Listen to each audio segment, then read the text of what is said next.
The broadcast is now starting. All attendees are in listen-only mode. TGIF Warriors, hope everyone had a decent week.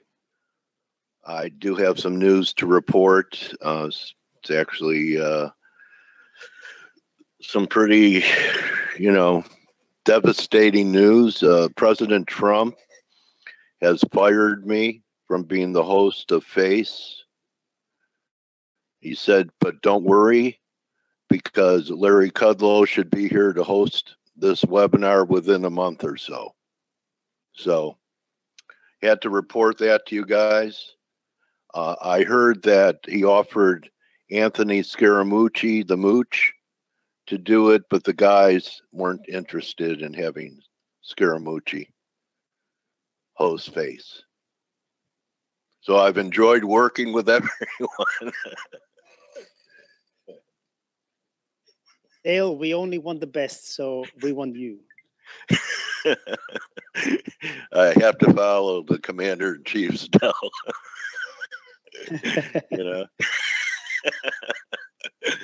Anyway, okay, so couple of takeaways for me this week that I'll share. I was an amateur this week in my bearish ETFs. I hate being an amateur. Okay, anyway, yeah, I was buying bearish ETFs before the NFP, and then it was up here and confirming highs, and I just got out of the way Monday. Took my wife to the doctor. I said, I don't know. Yeah, I could fail from here. Anyway, I'm flat, and I have a hard time catching moves like this when they just kind of roll over. So here we go. It's just rolling over. But look at the way the 50-day is containing. I'm just being distracted a little bit by the Skype. If we get back through this, and I don't think this is going to be the final high, and we're going to have a crash, but I'm going to ask Steve, was this impulsive? Was this impulsive? I don't know. When I look at the 4-hour, this doesn't look impulsive to me yet. I was thinking maybe ABC, but it could extend to the downside. I don't know, maybe 2,700. I still think these highs will give way into late this month. I'd rather have it, just take care of business, but a very negative week. So we should have some follow through. Pretty negative week here on the S&Ps. So picture unclear to me there. I don't know what to do right now. If I didn't short it here, I don't know. I don't feel like shorting it here, so I'll let it go. But here's really the major takeaway for me this week. And basically, it's not something that I traded. If you recall, I thought this might be a bear flag off the Draghi, the ECB press conference last week. My caveat was closing over 24 would change the picture. But this is the key takeaway to me, because I had this trend line drawn before we got here yesterday. I believe it was yesterday. And it was rejected again from this trend line. So I could say something now that to me, it's pretty certain. It's going to be a very high probability trade. If we start closing back over 24, I think we're at 26 in a heartbeat. Give me a Y if you're with my analysis. And maybe part of the correction or further downside in the market's going to be one more trip down to 21.5. It's sitting right here on the 50-day moving average. So I don't know. Is it going to try and break out first or work lower first? I'm not always Nostrapinkered. But I do know this. This is a major takeaway for me this week. Since we were rejected from this trend line, and now you have 3 hits. And you guys know I'm not a big trend line guy. I'm more of an RSI divergence or confirmed high guy. But when you have 3 touches like that, the more touches, the more reliable it is. So I trust this formation here. And that's a key takeaway. I don't know if we're going to go down here one more time. Dixie did rally yesterday after I talked about it. We had a pretty good push. But I have major confluence in the Dixie. I don't know if we're just going to roll over here or go for this first. And this would give you the 121 euro. But I have, potential 3 drive and a downtrend, confluence at 91.31. So again, I don't know what to do. Are we going to go here first? Are we going to break? And then down here, we'll have a 3 drive. And the last thing is, what a great short the end was this week, right? And there was a little 3 drive at the highs of the 4 hour right here. I was working with someone Saturday, and I said, we were, I believe, here. I said, this would be a nice little 3 drive up here. Guy took it. But now we're not that far away from a daily 3 drive, are we?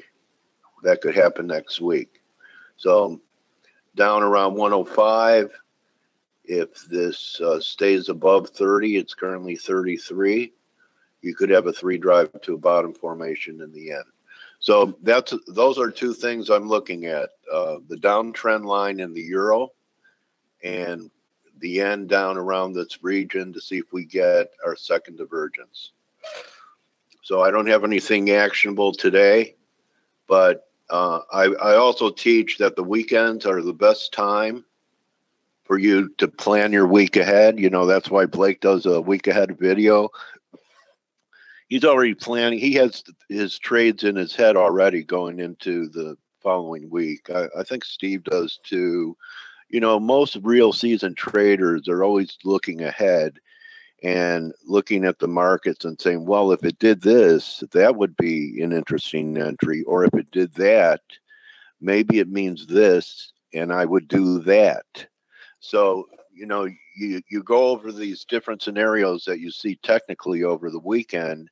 And the big advantage is, because I've done both, it's much better than analyzing on the fly and making a decision to have it predetermined and then see if it sets up, than trusting yourself you're going to see it when it gets there. Can I get an amen on that?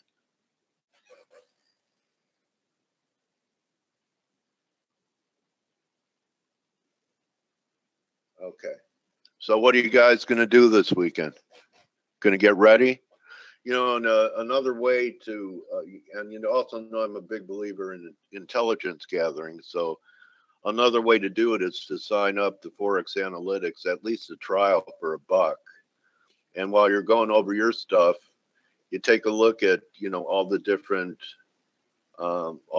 takes on different currencies from, some very talented trading minds. You're going to get the macro from Stelios, and Greg hasn't been here for a while. Let's see what Greg is saying here. Yeah, Greg is still looking for higher. Okay, I don't think this is an updated chart. Invalidated 121.53. Okay, so that gives me something to think about. You check out Andre. I want to interview Andre. Andre's doing some excellent harmonic work now, and he has a I don't know if it's a Gartley. You could learn about these formations, but interesting. That's going to be around. Well, that's going to come in before the trend line. So, also next week, keep in mind, and Gann was big on this. We have spring. Spring will sprung next week.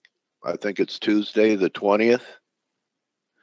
And Gann taught that as seasons change at times, many times, and I've seen it within a few days, market directions could change too. So, if the euro's heading into this range on Tuesday, since, I still think the dollar has one more decline ahead of it, that would be an interesting area. It's 78.6 back around 22.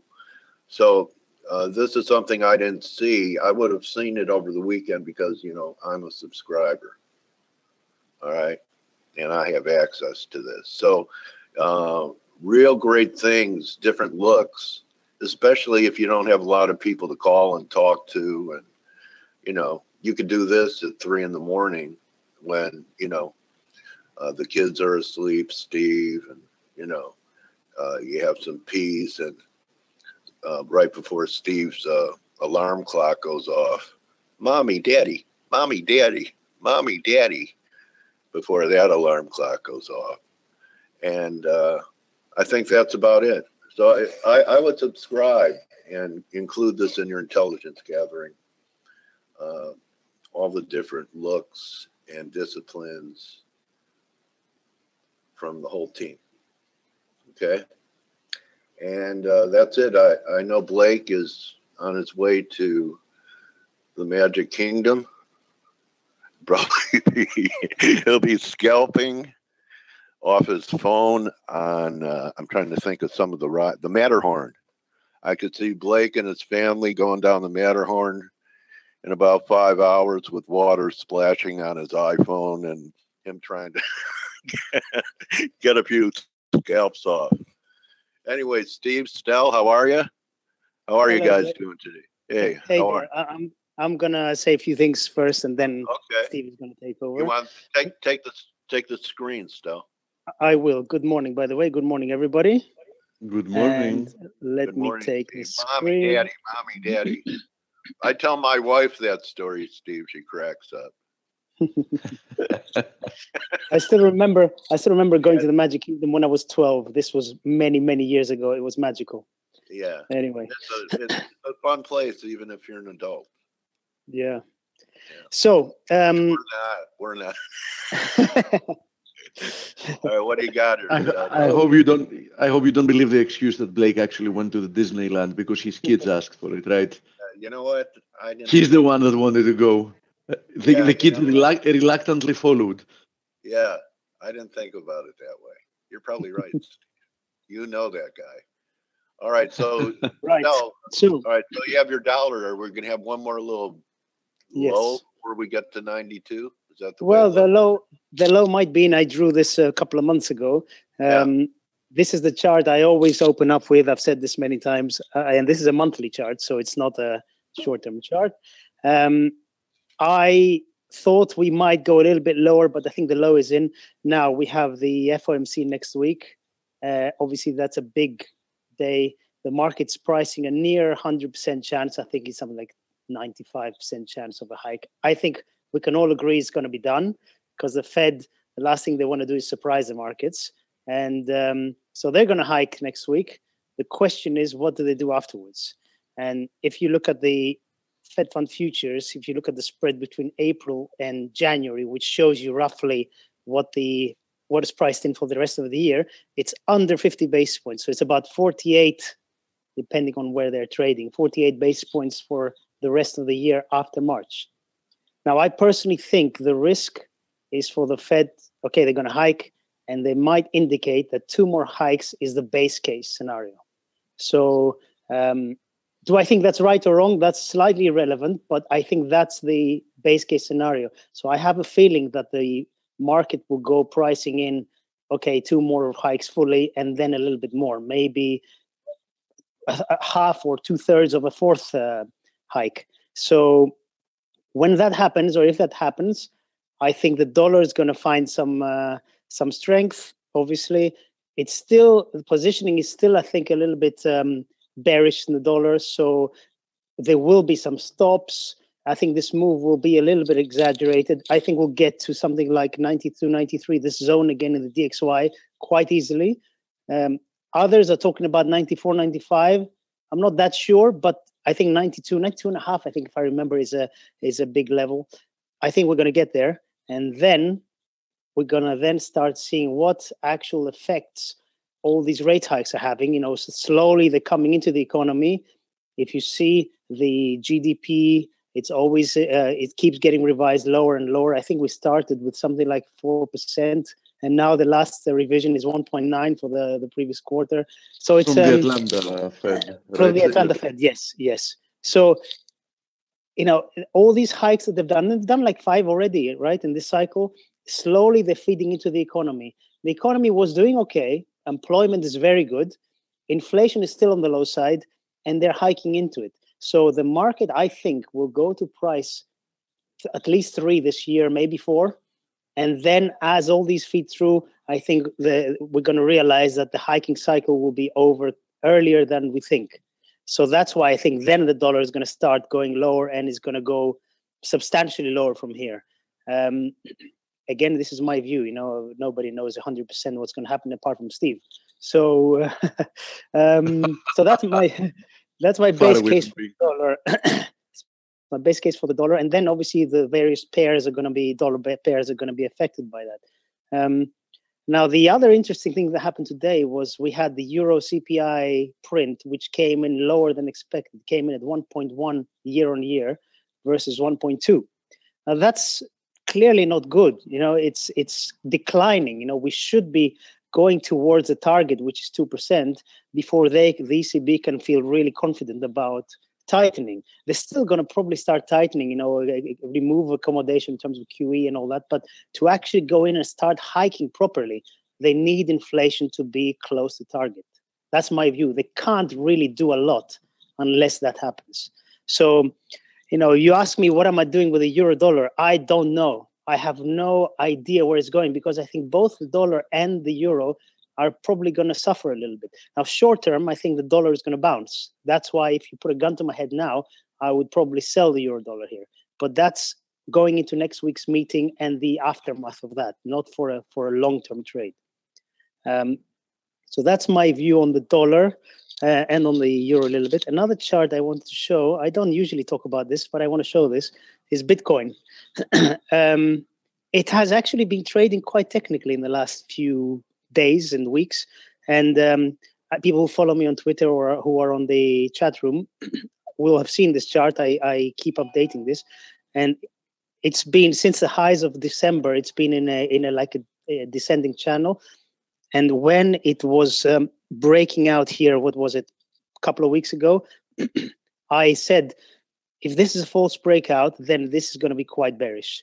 And if you see, it went right back into the channel, tested it a couple of times, keeps going. It broke the fib. I think it's looking pretty weak at the moment. And I wouldn't be surprised if we see 6,000 again, which is the low of February, unless obviously something huge changes, something in terms of its adoption or development or, Bitcoin. There's a million things that affect Bitcoin, but price-wise, yeah, 6,000, roughly 6,000 above its intrinsic value.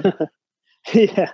I mean, it's a long conversation. This is, but yeah, it's very difficult to put a value onto this instrument. Very difficult.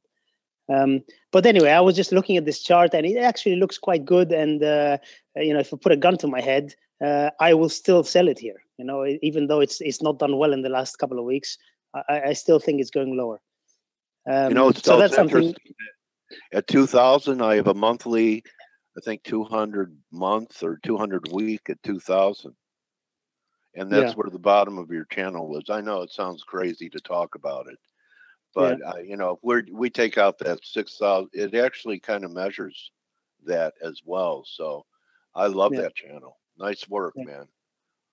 Well, I just, I drew it and then it kind of followed. So I thought, wow, for an instrument like Bitcoin to be following, a kind of a technical path, it's rare because this thing is like a wild animal. It does whatever it wants. And the other thing I want to talk about is another one where I want to have a pip on, and one I personally have as well, which is the Sterling Kiwi, also known as the Kraken. And this also had been lingering a lot in this zone here for a while. This is a weekly chart, and these arrows I drew months ago. So it's come out really well. I know it doesn't usually happen like this, but now it seems to be taking off. And I think there's a level around 95, 94.5, 95, where this previous highs, where it's gonna make a decision there. I'm still long, and I still really, really like this one. You have a pattern in play on this, don't you, Stel? I do, yes. I do, yes. Where was the entry on it? The entry was around 189.6, if I recall. Hold on, we can find out very quickly. 189.6, yes. What a great shill I am. All right. You're very good. So that's one of my favorite trades, and I like that. And the other one we talked about which is Euro NOK, which is one we talked about yesterday. These lows were broken after the Norges Bank was hawkish yesterday. I still think we're gonna go somewhere around this area where in the 920s, 930s. But the main thing is that inflation in Norway beat quite substantially last time. If this continues, if inflation doesn't fall back again below 2%, it's at 2.2 now. If it beats or if it stays around these levels, Norges Bank now have no reason why they shouldn't hike earlier than autumn. You know, they indicated autumn. I think it's coming faster, unless inflation, as I said, turns lower, where okay, they're going to have to think about it a little bit. But you know, we get another print or two of high inflation above 2%. I think they're going to hike before the summer. Yeah, So, but you know them; they don't want to be the first movers in the European Union. I mean, yeah, you're right. They don't want to be the first movers, but they have rates at 0.5%, which is historical lows for them. And no, I economy, totally agree with you. I yeah, totally agree with you. But they will avoid as much as possible hiking before the ECB. But they will have to. Yeah, and the other thing is that their currency, they don't have to worry about their currency strengthening because it's almost near all-time lows in terms of the euro, so all-time highs in terms of euro NOK. I think all-time highs was 10. Or 10. That is Yeah, very 10. true. So it can go to 9, and it's still not a big move, you know, in the grand scheme of things. If you go to a monthly chart, you know, if you look at the okay, this was a blow off top here, but it was still again around 10. But if you look at the the long-term average, this is still very close to all-time highs. So I don't think they will have any problem with their currency in terms of worrying about it, appreciate. But obviously, I don't know them. I'm just thinking what I would think. So we know them from their actions, and they have definitely postponed hiking for as much as it would be possible. There's no question about it. Now the fun question is. The fun question is what's going to happen with the ECB. Imagine if we go in a recession, like, by 2019, and they never managed to even start hiking. So imagine what's going to happen. Yeah, the Germans are not going to be happy for sure. Yes, that's one thing where Europe is on the back foot compared to the US. You know, the US have already hiked. They've got some ammunition, just like Dale's been saying for a long time now. One of the reasons why they're hiking is that. So yes, I agree, Steve, and I really don't know what they're going to do. Do they go negative rates? I don't know. Let's not think about that scenario. Yes, they are already negative rates, but yeah, the question is great commentary, Stel. You got to do this every day. Very good. I'll try. It's just that the way I look at things don't change from one day to the next, unless something happens. So I'm not like the other guys, but yeah. When Stelios talks, people listen. Now here comes Steve. Steve, 131 and a half Canada coming up, baby. Oh yeah, it was more or less, it was more or less obvious because usually when you have confluences, they act like magnets. We've seen that many times in the market, right? Wouldn't it be nice if it posted that high, like on the Fed hike? Now that I know, when is the Fed meeting? Tuesday, Wednesday. Meeting? It's 20th, 21st. So which day is that? So they make the decision the 21st. Yes. Okay, that's a day after spring. It's Tuesday, Wednesday. Wednesday. Well, they'll make the announcement Wednesday, Tuesday. Yeah. Yeah, that was a leaky. Okay, so we have quite a few things to show today because we've had we've had a market that has been decently active in several pairs. I know that some of the popular currencies like the Euro USD and the cable haven't been doing much, although I have to say that the cable is holding quite nicely, and this looks like a little bull flag to me. So I remain quite constructive even for the euro because it's holding the channel that you showed, Dale, but there is no question here.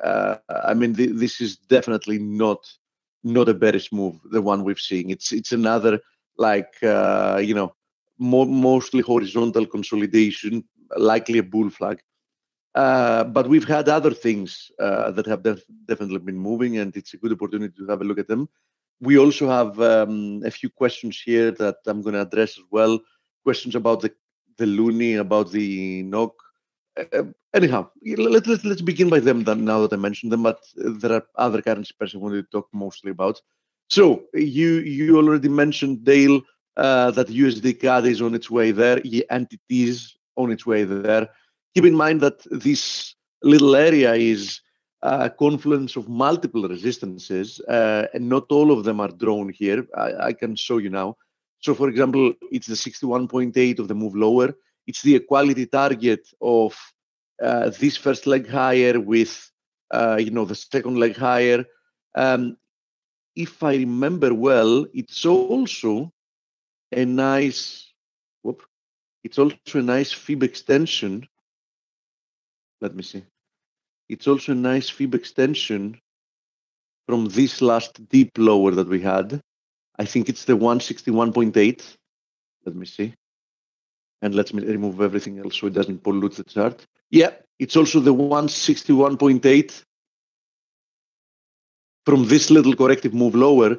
So as you see, it's at least a triple confluence of resistances up here, anywhere between 131.10 and 131.30. So this range of 20 pips has at least 3 areas of resistance. Needless to say that we're also getting close to the ascending channel as well. So bottom line, I believe that this zone is definitely powerful. Does that mean that we're going to find the top there and then lower? Not necessarily, but it does mean that there is a high chance that the market is going to react to that level. The reaction, of course, might be temporary. So we might just see something like a little dip lower from there to come and retest this breakout level and then resume to the upside for the next area of resistance, which is close to 133. Or we might turn from there. Obviously, always looking for turns in a move that has been ongoing like for more than a month now. It's not an easy task. So you should always be very cautious in trading reversals. For example, scaling in, scaling out, know exactly where your risk is and where your reward is, because you need to have in place the risk reward parameters. And there is something that is completely misunderstood, and I see a lot of traders do that mistake. And I will briefly address that before we go over to other currency pairs. I see a lot of traders that understand the importance of stop losses. So, for example, I know a lot of people that would say, okay, I'm going to enter like some of it here. I'm going to enter, let's say, some of it here. So my cost average is going to be like somewhere there. And I'm going to keep, let's say, a stop loss there. So this is a good, this is a good plan. This is a good plan, but this plan only involves what your risk is. The adage that you can't go broke by taking profits, in one sense is correct, because obviously booking profits is not something that diminishes your trading account. But on the other hand, it's a huge trap because, yeah, you might be booking profits, but if the profits you're booking at the end make your average reward to risk ratio being less than 1-to-1, you will eventually probably be losing money. And I say that because I see a lot of people that might have a plan without a specific profit target in mind.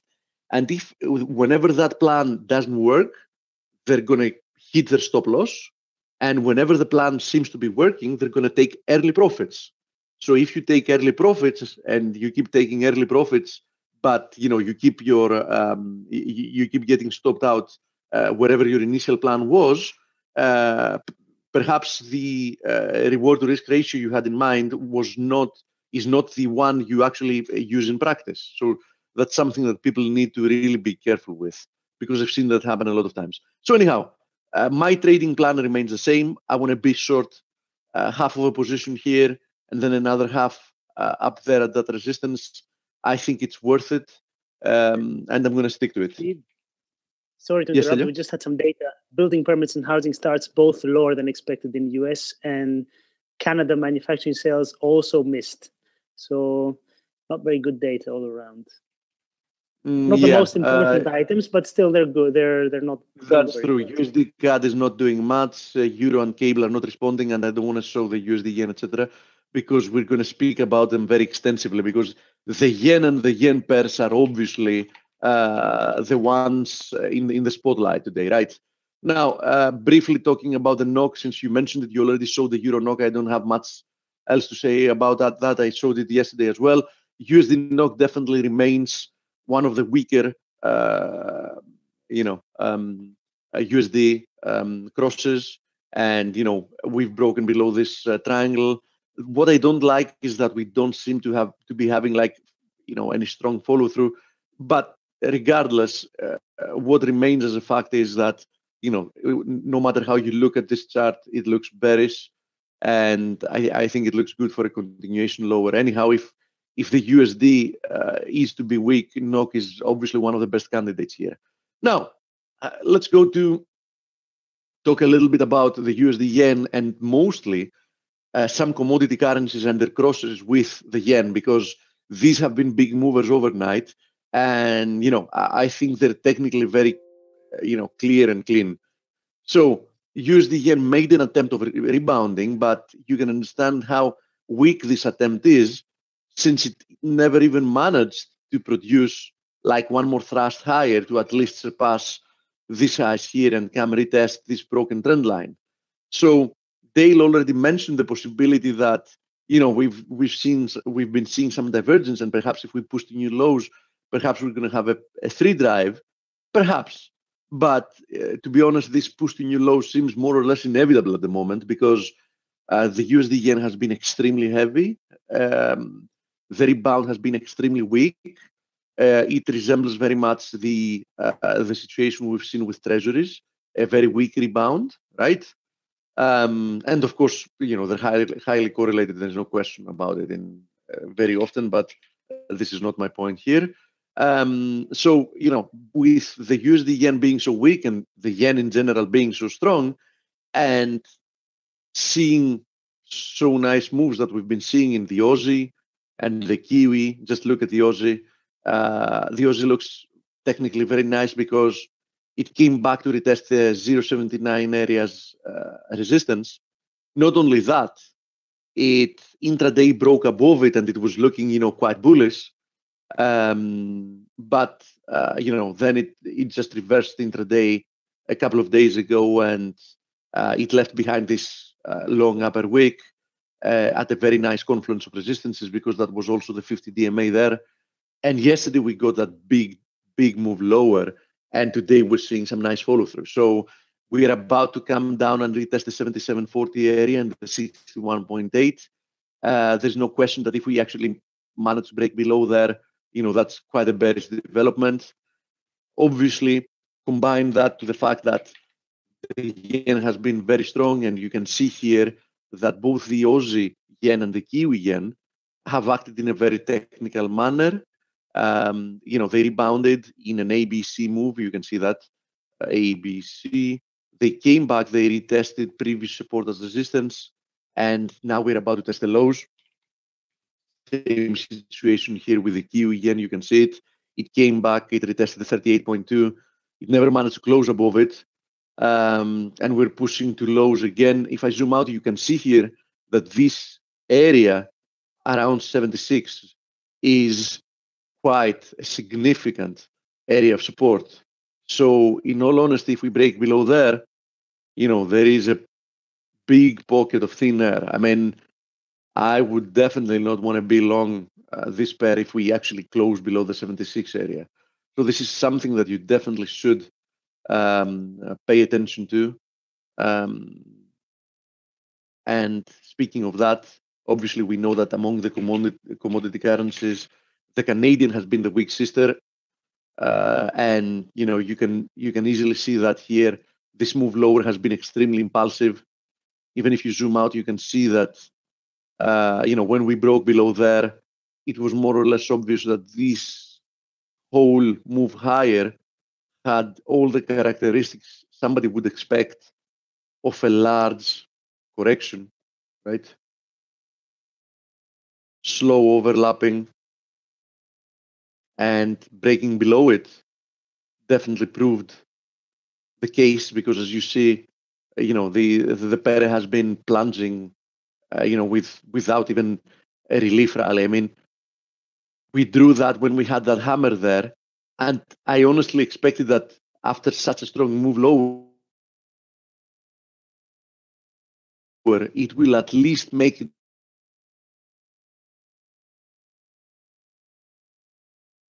back to the 80-60 area in order to go short there.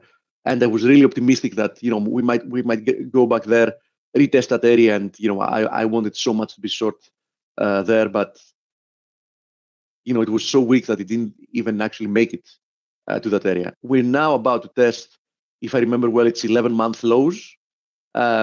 We almost tested it at the low of the day today. And needless to say that if we break below there, the situation becomes even harder for the bulls. You can see that this was a confirmed low. RSI hit 20. The daily RSI went from 77 to 20 within a couple of months. So you can understand that that's the day, and this is the daily chart, right? So you can understand how weak this is. And since this unquestionably is an impulsive move lower, at some point, obviously, this is going to produce a bigger corrective move, right? But given the fact that the prior move was impulsive to the downside, I will remain of the opinion that, any strong move higher, which at some point we're going to get something, is definitely to be sold. Okay, there's no question about it. It's definitely to be sold. This structure is 100% impulsive. You can easily distinguish potentially we might have already posted like 5 legs lower, in like 1, 2, 3, 4, 5. But I say potentially because perhaps we have an extended third wave. So in that case, we might have more downside after we get a fifth wave. We get like another correction, another push lower, and then a bigger correction. We're going to see how this unfolds. Actually, instead of drawing it, let's throw in a freebie here. Let's see what Gregor thinks about it.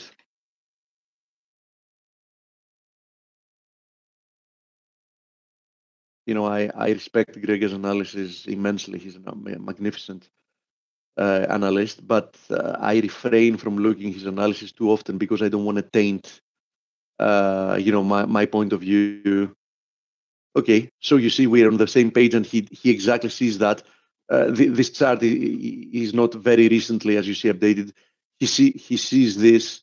He was already expecting the move lower. He was expecting it from a little bit higher, exactly as I did. But it's okay. I mean, the market is never perfect. So he sees that as a fifth wave down, and he sees that as a first leg lower. So he believes that we actually found it high, which I believe as well, because if you see, I zoomed out, and I told you that this whole structure higher was corrective.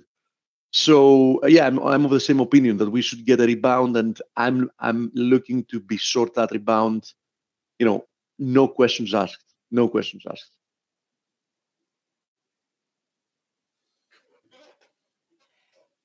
Hey Dale, did you say something, mate? No, buddy. Maybe it was my chair squeaking. My guest, our guest rescheduled. So I don't know how long you want to go, but you have as much time as you want. Okay, mate. Depends on I'm going to keep on viewing the markets that we actually, because we haven't finished with markets of interest. Okay. And questions, of course, which gives us the comfort of going through all the questions, and whatever time it is, we call it a day. Okay, bro. So now that we had a brief look of some of the interesting movers of the night, actually we're not done, because we also have the pound crosses. Stelios already stole a little bit of the thunder with the pound Kiwi. We showed yesterday on the webinar that both the pound Aussie and the pound Kiwi, they were on the precipice of breaking higher. I'm really absolutely no surprise to see that happen. I actually managed to grab a little bit, unfortunately, just a little bit, at 1/3 of a position at 179.13, if I remember right, on the pound Aussie. But this is not like much of an exposure, especially for this pair. So I really want to see how it will react from here. Listen, in all reality, I'm not one of the people that believe in triple tops. So meaning that I'm not implying that a triple top cannot happen in the market, but I'm implying that it's such a low probability that I would never make a trading plan based on the fact that the triple top might be, in the cards, right? That's my point of view. So I'm seeing this as a consolidation formation that broke to the upside. We're currently testing what looked like it could be a double top. I really believe that this area is not going to hold, even if we see a pullback from here, which I'm actually hoping for, because I really want to increase my exposure in this market. So even if we see a pullback from here, I think it's a great opportunity to join the uptrend.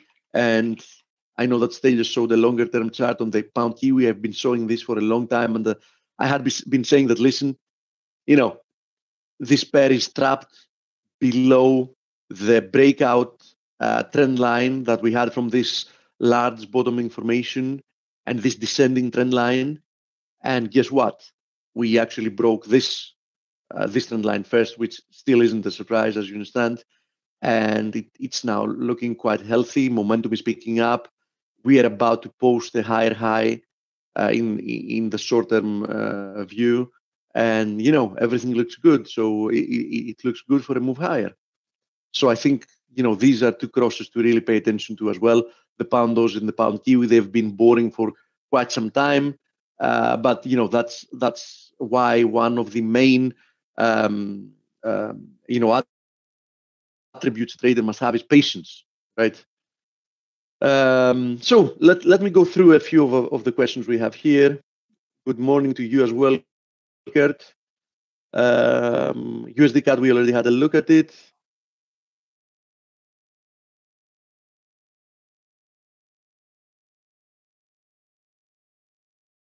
Okay, hi Steve. So you have opposite idea than Stelios, as he's looking for a big move to 92 in DXY, and that is like saying Euro USD will go lower. Thanks. So the sell area should be here in the Euro USD. Okay, no, we don't have opposite ideas with Stelios. First of all, I have no strong opinion of the DXY, and the reason is very obvious. How can I have a strong opinion of the DXY? Look where it is at the moment. At the moment, somebody can claim that the DXY is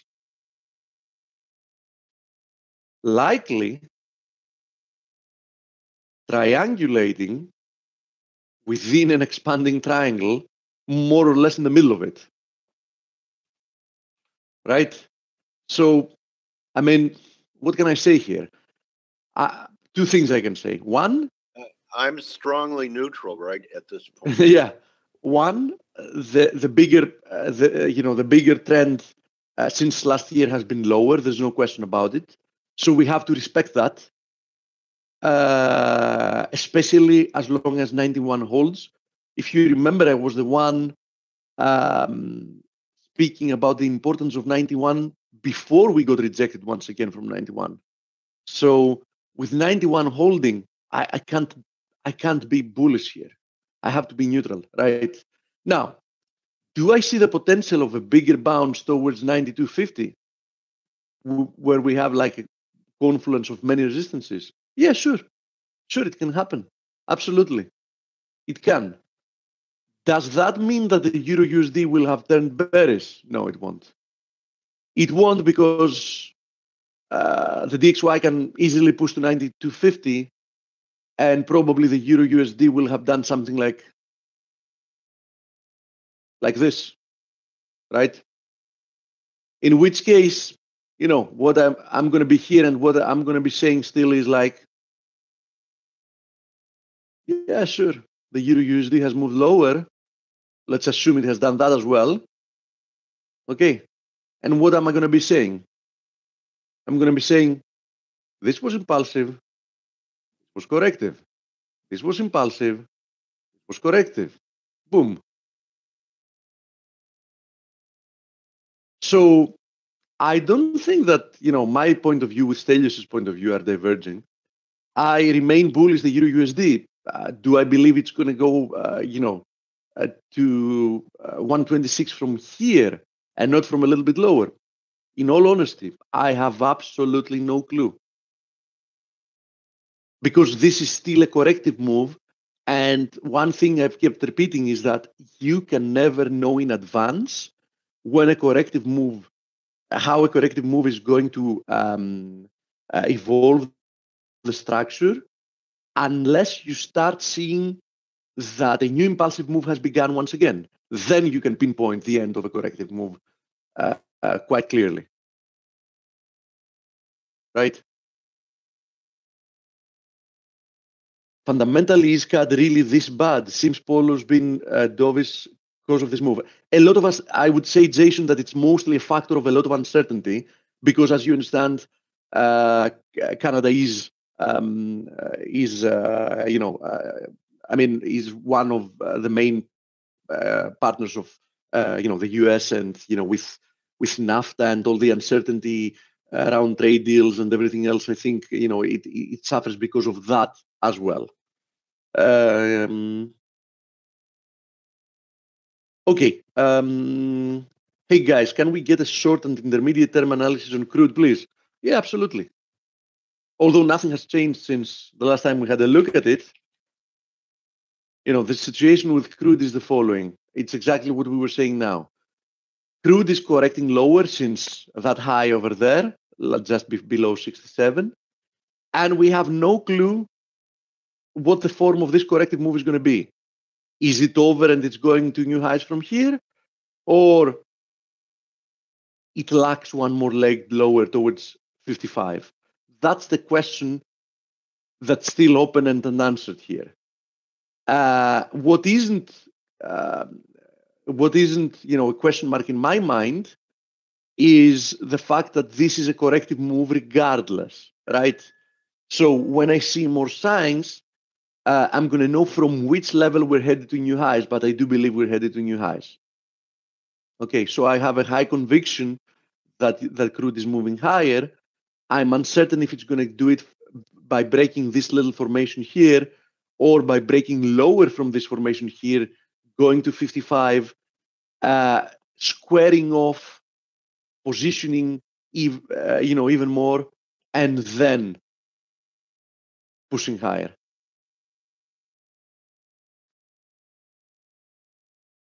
Steve, if you're not a scalper, I'm not, and you build position and listen to Stelios, who is looking for a move higher in DXY, and I follow him, I say here is the place to enter shorts in Euro USD. So I don't know if you're talking like a trader or just watching.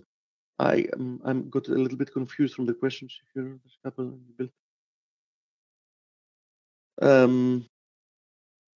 Is the place to enter shorts in Euro USD. So I don't know if you're talking. I'm always talking like a trader because I'm trading. And I actually, always have some kind of an exposure to the euro, in the sense, for example, I've been shifting around my account from being a dollar account to a euro account and vice versa, according to what I believe, is going to happen with the euro USD. So, for example, I'm a European, so in my broker I had a euro denominated account. And when the euro was trading in 136, I made a second dollar-denominated account and I transferred all my funds there. So I was passively short the Euro USD for a long period of time. Some time ago, when I saw the signs that the Euro USD has actually bottomed, I switched back all my funds to the euro-denominated account. So in essence, I'm also trading the Euro USD, on a longer term basis, but I don't know what you want me to tell you. Yes, I'm not a scalper. And what I'm telling you in essence is that I see no signal here that can tell me if I want to be the Euro USD in the short term, long from here or from lower, simply because this is a very choppy consolidation. Now, what is no question to me is that this is a consolidation in after a move higher, which followed the consolidation after a move higher. So I have no reason to be looking lower in the medium term, right? That's what I'm telling you. Now, if I see some strong signal that tells me that we found a bottom, so for example, let's say that we see some more dollar strength and dollar goes to 92 and a half and it gets massively rejected from there, and at the same time, let's say Euro USD has found some nice support here and we see some nice big candle from there, then I might go out, as I very do often, and they say I see a very strong signal that we might have found the bottom, but there's nothing I can say here where we currently stand in the middle of a consolidation. I mean, this is a coin toss, in my opinion. If we're talking about looking ahead 1, 2, 3 days or 4, 5, 6, 7 hours.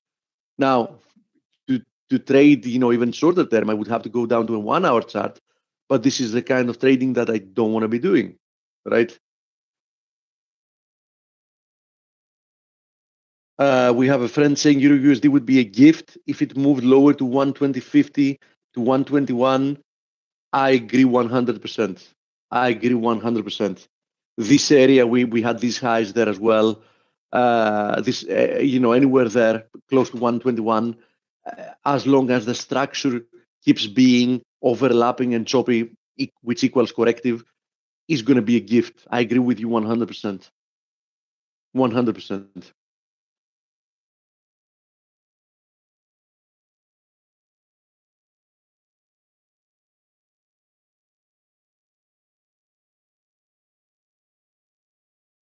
Oh yeah, about Euro USD, I was pointing out that Stelios' comment was for a move to 92. Yeah, Stelios believes that we will get a hawkish response from the Fed, and it's likely. It's likely, Martin. But I don't want to jump into conclusions and assume what's going to happen with the Fed, because I'd rather take the technicals. And from a technical perspective, the Euro USD indeed has a room to move lower from here.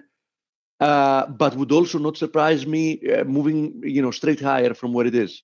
But it definitely has room to see some more dollar strength. There's no question about it. Without its technical structure breaking and becoming something bearish. You know what I mean?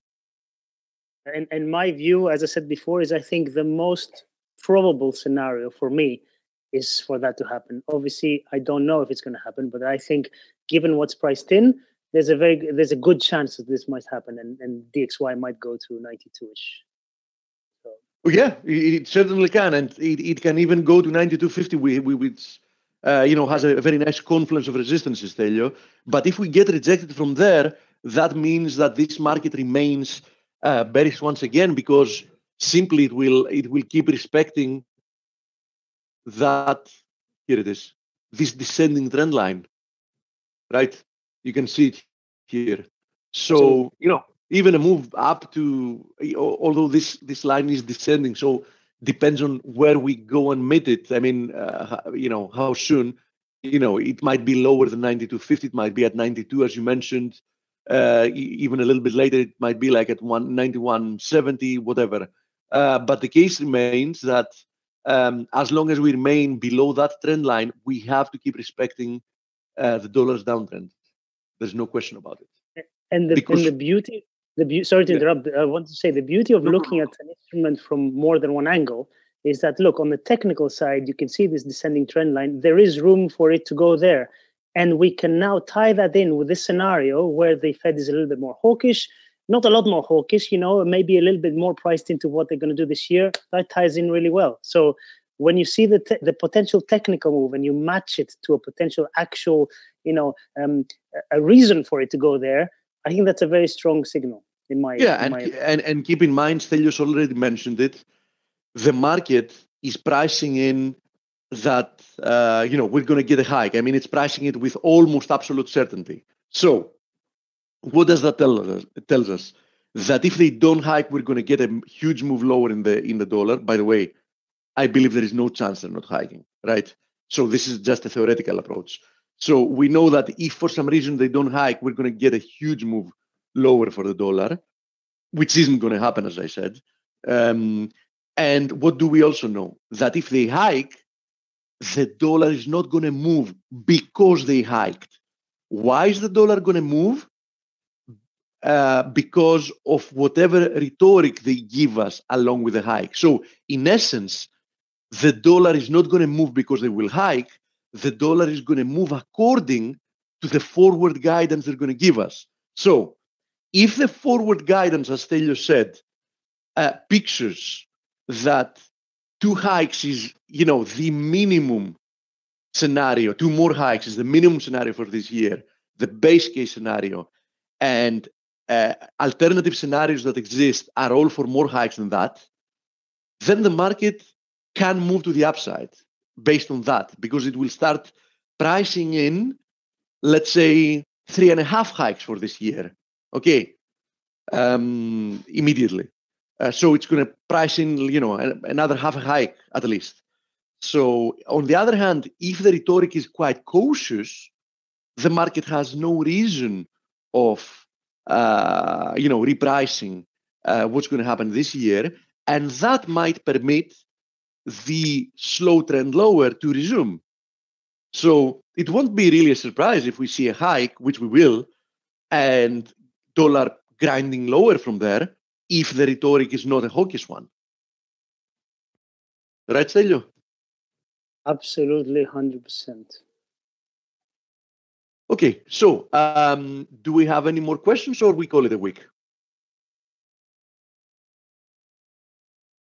Yeah, hikes in interest rates, Kurt. Yes. I think that's a good point to wrap it up. What do you think? What were they pricing in when the DXY was at 100 plus?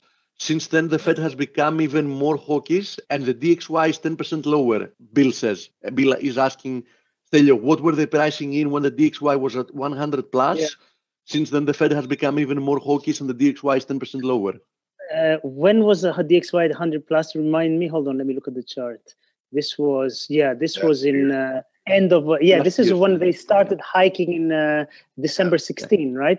So it was a point where the whole outlook changed and they started hiking, and it looked like they're going to keep going. So DXY at 100 started pricing in more, actually starting pricing hikes from pricing nothing.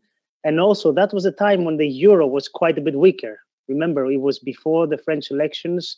It was before a lot of things. So the euro was a bit weaker. And remember, it's half of what the DXY is made out of, euro dollar. So I think a bit of both. That was the part where we went from pricing very little to pricing hikes in the US. How much? I don't remember. I have to go back and see. So I think it was a combination of dollar strength, slowly strengthening, and the euro being quite a bit weaker than it was today. Bill, this is not really a surprise. We've seen bottoms in the dollar when quantitative easing was, another round of quantitative easing was beginning. We've seen highs in the dollar when quantitative easing was ending, meaning that you very often see the market do the exact opposite of what common sense of somebody that's not really experienced would say. Why does that happen so often? Because the market. Huh? I was just saying goodbye to Estelle. Have a great weekend, buddy. Oh, is he leaving? Yeah. Okay. Yeah, he had to pick up the girls. So the market is a discount mechanism that looks ahead. Many times, the vast majority of the times, it overshoots expectations, and suddenly it wakes up to a reality. Being, for example, Trump. I have to say though that Trump and his agenda definitely affected that, because Trump, since the very beginning, had an agenda that undoubtedly, if you remember, I've spoken about that many times, undoubtedly Trump's agenda is going to hurt the dollar in the end, no matter what, because even if he manages to stimulate the economy, which I don't think you should try to stimulate an economy in such a mature part of the business cycle in the way he's doing, more or less in a Keynesian way. It definitely, you can see what's happening with trade deficits and most importantly with the deficits. And that is long-term very, very, very bearish the dollar. The fact that Trump's policies, are what they are, even if they manage to keep the economy from going into a recession for a little bit longer, let's say to 2020 or whatever, are definitely bearish the dollar. And I think that the market is going to find it very hard rallying strongly from here, given the outlook of the U.S. economy. Because bottom line, this is a conversation we had another day. Either it's going to be inflation or a recession or whatever. I don't see many potential ways that the dollar could end up rallying to new highs. I really don't. I think that the dollar might have started another bear market. The dollar is anyhow, if you see a very, very long-term chart, is in a long-term bearish move, right? And I don't think that's about to change. Probably quite the opposite. I can see several scenarios in which the dollar's weakness is going to accelerate, but I don't see many scenarios in which we might have like a bull trend for the dollar. Anyhow, thank you all for being with us this week as well. And Dale, I'll let you handle the outro. Oh, okay, outro. Yeah. Okay, everyone. Yeah. Thank you so much. I hope one of you guys won the contest. When's that going to be announced? The winner of our contest. I remind you that we wanted to make the contest be more or less equally fair for people that decided to vote on Monday, Tuesday, Wednesday. That's why the prediction we asked them to make was for the closing prices of next Fridays. Oh, I see. Okay. So we will know the winner. Yeah. Friday night, next Friday, in 7 days from now. Okay. And we're going to announce them on Monday's webinar, not this Monday's webinar, the next one. Okay. Thank you, Steve. So unless you have the time, you got to wait. I think it's Monday, the 26th. Yeah. So winners will be announced on Monday, the 26th on the Face webinar. Okay. Thank you, Steve. Have a great weekend, everybody. Have a great weekend. And remember, if you want to become an ace, spend your time in Face.